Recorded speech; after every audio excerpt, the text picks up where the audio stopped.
પાણી બચાવો, પાણી અમૂલ્ય છે।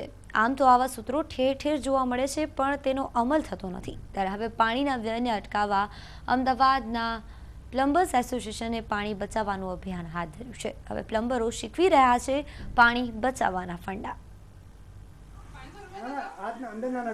શું તમે હાથ મોં સાફ કરતી વખતે પાણીનો વ્યય કરો છો? શું તમે સતત પાણીનો બગાડ કરો છો? શું આપને ખબર છે આપ જે પાણીનો બગાડ કરો છો તે પાણી કેટલું કિંમતી છે? જો તમને ખ્યાલ ન હોય તો હવે આપને પાણી બચાવવાના ફંડા શીખવી રહ્યા છે અમદાવાદના પ્લમ્બર્સ, જે આપને શીખવશે કે તમે કેવી રીતે પાણીનો બચાવ કરી શકો છો। સાંભળો તેમના જ મુખેથી।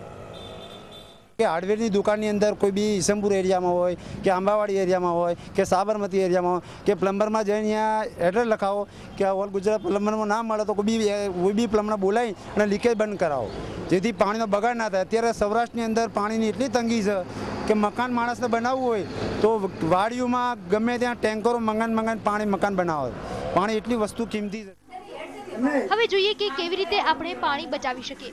જો આપનો પાણીનો નળ લીકેજ હોય તો તેનું લીકેજ બંધ કરો। બ્રશ કે હાથ મોં સાફ કરતી વખતે નળ બંધ રાખો। જરૂર મુજબનો જ પાણીનો ઉપયોગ કરો। અમારા ખુદના એવા અનુભવ છે, અમે પ્લમ્બર વ્યવસાય સાથે સંકળાયેલા છીએ કે અમે જોઈએ તો ઘરોમાં ટપકતા નળ તો નાગરિક ધ્યાન નથી આપતા કે આ નળ અમારે બંધ કરવા જોઈએ। બિનજરૂરી વપરાશ છે કે મોઢું ધોવા માટે કે બ્રશ કરવા માટે 200 થી 300 જે ગ્રામ પાણી વપરાવું જોઈએ એની જગ્યાએ એ લોકો એક બાલ્ટી પાણી વાપરતા હોય છે।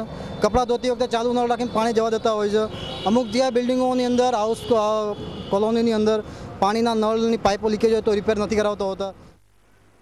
જરા નજર કરો પાણીને બચાવવાના આ સૂત્રો જે લખવામાં આવ્યા છે લોકોની જાગૃતિ માટે, પણ આ સૂત્ર માત્ર એક લખાણ બનીને જ રહી ગયા છે, જેના પગલે હવે પાણી બચાવવાનું અભિયાન પ્લમ્બરોએ ઝડપ્યું છે। સંજય ટાંક સાથે બ્યુરો રિપોર્ટ, TV9 અમદાવાદ।